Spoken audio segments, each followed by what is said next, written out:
አትሸኟትም ወይ አትሸኟትም ወይ ልትሄድ አይደለም ወይ ሙሽራይ ሙሽራው የወይና አበባዬ።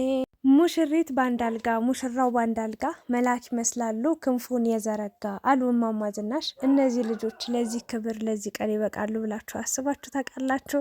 እኔም አስቤ ያውቃለሁ፣ ግን ደግሞ እውን ይሆናል ብዬ ይህን ያህል 100% አልተማመንኩም ነበር። ግን ደግሞ የእግዚአብሔር ፈቃድ ሆኖ እንደምታዩቸው ሁሉ ነገር ተሳክቶ ተስተካክሎላቸው የሰርጋቸውን ቀን በጣም በጣት የሚቆጠሩ ቀናቶች ቀርቷቸው እንግዲህ በዚህ ደስታ ውስጥ ይገኛሉ። በመጀመሪያ የግሬስ ፋሚሊዎች እንኳን ደስ ያላችሁ። የእውነት ነው የምላችሁ ከአብርሽ ሩታ ደስታ በላይ የተደሰታችሁት በጣም የኮራችሁት እናንተ ናችሁና እንኳን ደስ ያለን እንኳን ደስ ያላችሁ ማለት ፈልጋለሁ። ሩታን እንደምታዩት እንደ ጨረቃ እያበራች ትገኛለች። እንደ ፀሐይ ፍንትውትው ብላ ትገኛለች። ፈገግታዋ ከፊቷ አይጠፋም። እንደምታውቋት በፈገግታዋ ነው የምትታወቀው የምትወደደው ሩታ። አሁን ላይ ደግሞ የሴትነት ክብሯን ወግ ማዕረጓን የምታይበት ቀናት ደርሷልና ለዚህ ክብር መብቃት በተለይ ለሴት ልጅ በጣም ትልቅ ትርጉም ያለው ነገር ነው። እንግዲህ በመጀመሪያ እንዴት ናችሁልኝ ውድ የቻናሌ ቤተሰቦች፣ በያላችሁበት ሰላማችሁ ይብዛ። እነዚህን ልጆች እንግዲህ ከመጀመሪያ ጀምራችሁ ስትከታተሏቸው ስታደንቋቸው፣ በተከፉም ባዘኑም በተከዙም ጊዜ አለንላችሁ ከጎናችሁ ነን እያላችሁ ሲያጠፉ እየመከራችሁ እየተቆጣችሁ ጥሩ ነገር ሲያደርጉም በርቱ እያላችሁ እንግዲህ እስከ ዛሬዋ ቀንና ሰዓት አብራችኋቸው ላላችሁ ሰዎች የእነሱ ስኬት የሚያስደስታችሁ በእነሱ ደስታ የምትደሰቱ ሰዎች ይሄ ማለት ምን ማለት እንደሆነ ትርጉሙ በደንብ ይገባችኋል፣ ታውቃላችሁ፣ ትረዳላችሁ ብዬ ነው የማስበውና እኔ ደስታዬን እንባዬን መቆጣጠር ነው ያቃተኝ። እውነት ሩታ በቃ በቬሎ ማለት ትክክለኛ ከዚህ በፊት እንግዲህ 2 ነው ምናምን ቬሎ ለብሳ እሱም ሱፍ ለብሰው ምናምን አይቻችሁ አውቃለሁ። ግን የዛሬው የተለየ ነው። በቃ ለየት የሚያደርገው ነገር ነውና የመጀመሪያ የትዳር ህይወታቸው ይመስለኛልና ትዳር ቬሎ መልበስ ሱፍ መልበስ እንግዲህ በጣም ትልቅ ትርጉም አለው። በተለይ ሴት ልጅ ክብሯን ጠብቃ ቆይታ ከምትወደው ከምታፈቅረው ሰው ጋር በቤተሰብ ተመርቃ በጎረቤት ተመርቃ እንዴት ልበላችሁ ጥሩ ህይወት የምትጀምርበት በአንድ ስቴፕ አንድ ከፍታ ከፍ የምትልበት በቃ እንደ ፀሐይ ደምቃ በቃ ሙሽራ ሆና ታጅባ በደንብ ፈክታ አምሮባት ውብ ሆና የምትታየው የሰርጓ ቀን ነውና ሩታና አብርሽ እንግዲህ ዱባይ ለመሄድ በጣም ትንሽዬ ቀናት ነው የቀራቸው።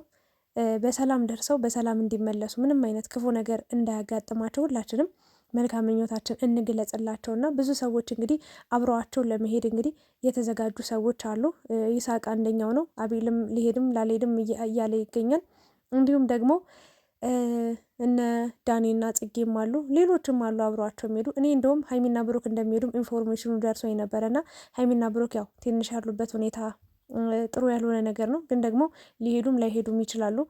ብቻ ግን ብዙ ሰዎች አብረዋቸው ይሄዳሉ፣ የማይሄዱትም አሉ። ሲመለሱ ጥሩ ጊዜያቶችን ያሳልፋሉ ብዬ ነው የማስበው።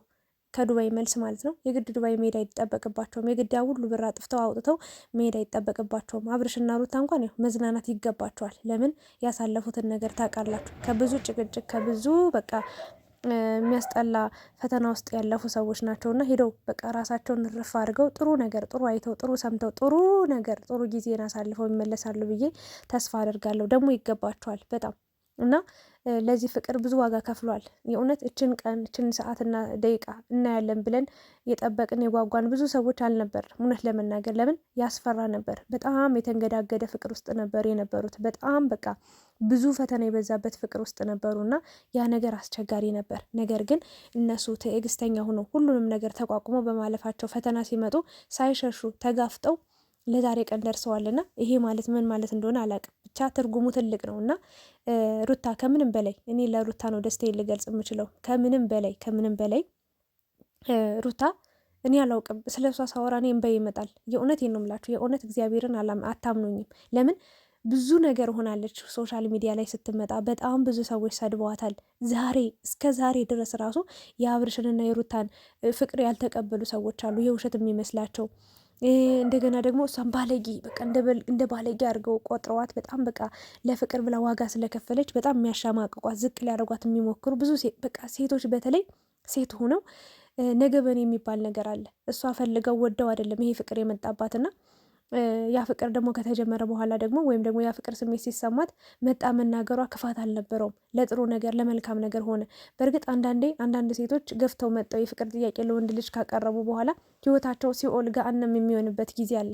በቃ ያልተባረከው ያልተመረቀው ወይም ደግሞ ጥሩ ያልሆነ ሰው ያጋጥማቸውና እድሜ ዘላለማቸውን ሲያለቅሱ የሚኖሩ ሰዎች አሉ። ምክንያቱም ሴቶች ማለት ነው የማያፈቅራቸውን ሰው በቃ እነሱ ስላፈቀሩት ብቻ አብረው የሚኖሩ ሰዎች አሉና ያ ነገር ከባድ ነው። አሁን ግን ሩታ በጣም ብልጠቷን፣ በጣም ንቁነቷን፣ በጣም አስተዋይ ሴት መሆኗን በቃ አይታችኋል። ከሀስከፈ ምንም እዚህ ጋር ማስረዳትም መተንተንም አይጠበቅብኝም። እና መጣች።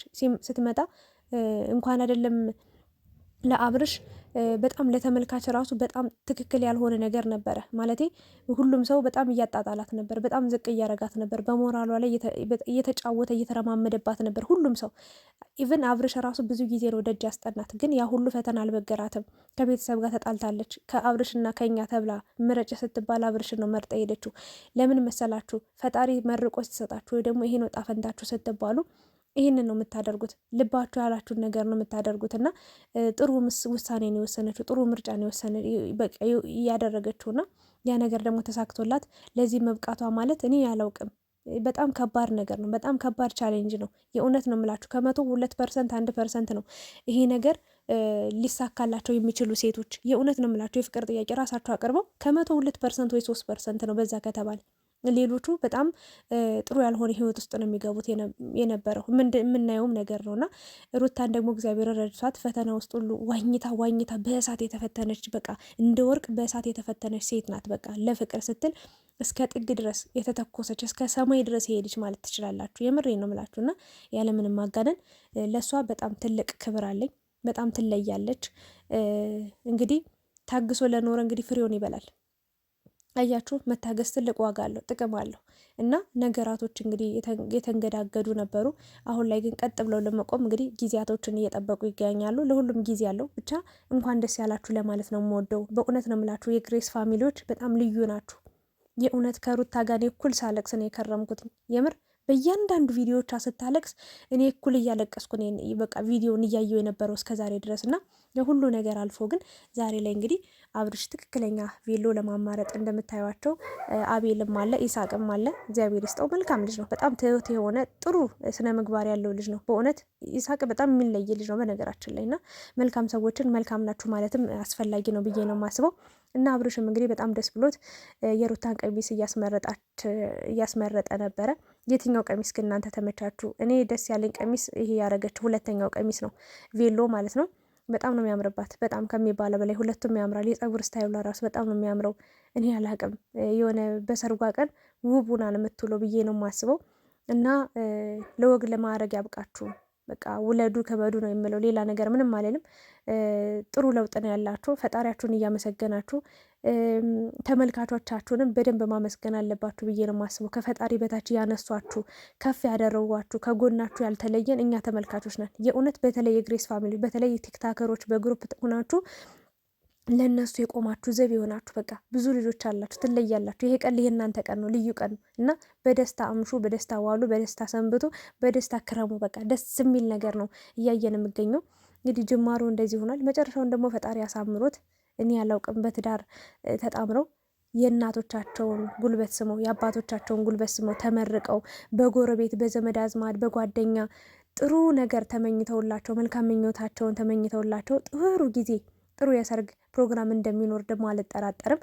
ፈጣሪ መጨረሻውን ያሳምረው ላለሁ እኔ ያላቀም ምርቃት አበዛውባቸው። በጣም ከምላችሁ በላይ ደስታዬ ወደር የለውም። በቃ በተለይ ለሩታ እኔ አላውቅም። ለሴት ልጅ ይሄ ክብር በጣም እሷም ወግ ማዕረጌን ማየት ፈልጋለሁ፣ ሰርግ የሚባል ነገር አለ ብላለች እና ቤተሰቦቿም የሚጠብቁት ነገር ነው፣ እኛ ተመልካቾች የምንጠብቀው ነገር ነው።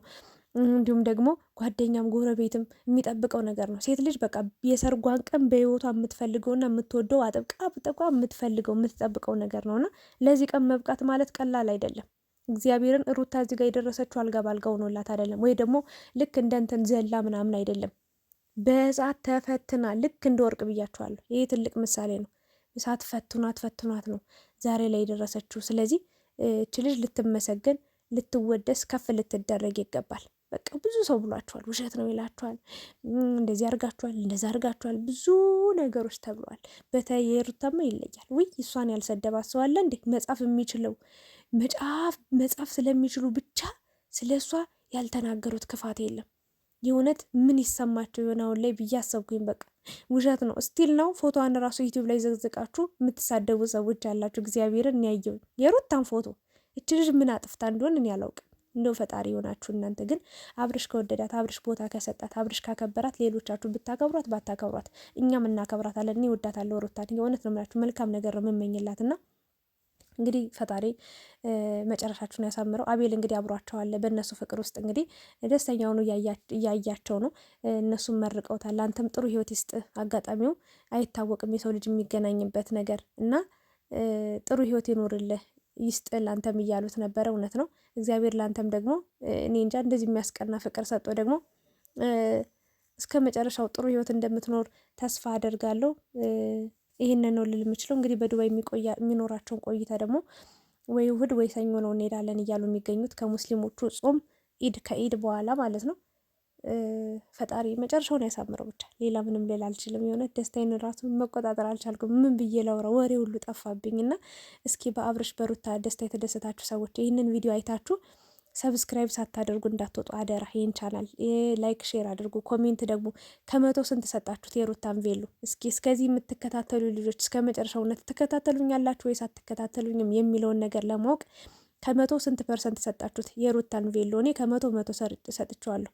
እንደውም 110 በቃ ከሰውነቷ ጋር የተሰራ ነው የሚመስለው። እግዚአብሔርን በጣም ነው የሚያምርባት ልጅቷ። ውብ ናት። አቋሟ ያምራል፣ ፈገግታዋ ያምራል፣ ከለሯ ቸኮሌት ከለር ያምራል። በቃ ሁሉን ነገር አሟልቶ የሰጣት ልጅ ናት እና ፈገግታዋ ማራኪ ነው። እና አብርሽ በጣም እድለኛ ሰው ነህ። የምትፈልግህን ሴት፣ የምትወድህን፣ የምታከብርን፣ የምታፈቅርን ሴት ቤት ድረስ አንኳኩቶ እስከ መምጣት ደርሳለች እና መቀበልህ ያን እንጃ። ሙቤን እዚህ ጋር ሳላነሳ ሳላወሳ መቅረት አልችልም። እሱ ነው ተከተላት። ያቺ የመኪናዋ በር ተዘግታ ሩታ ያን ጊዜ ሄዳ ቢሆን ኖሮ መቼም አያገኛትም ነበር። ይህኔ ወይ እሷ ከሌላ ሰው ወልዳ ትዳር መስርታ ወይም ደግሞ እሱ ከሌላ ሰው ወልዶ ትዳር መስርቶ ሊኖሩ ይችላሉ፣ ወይ ደግሞ ደስተኛ የማይሆን ህይወት ውስጥ ሊኖሩ ይችላሉ። ብቻ ግን ፈጣሪ ይሄ ነው ዕጣ ፈንታቸው ስላለ ሁለታቸውንም አገናኝቶ እንግዲህ ለዛሬ ቀን አብቅቷቸዋል። ስለዚህ በጣም ደስ የሚል ነገር ነው። እንኳንም ያኔ ሩታ አልሄደች፣ እንኳንም አብርሽ ተቀበላት ለማለት እወዳለሁኝ። ሙቤ ትልቅ ስራ ሰርቷል።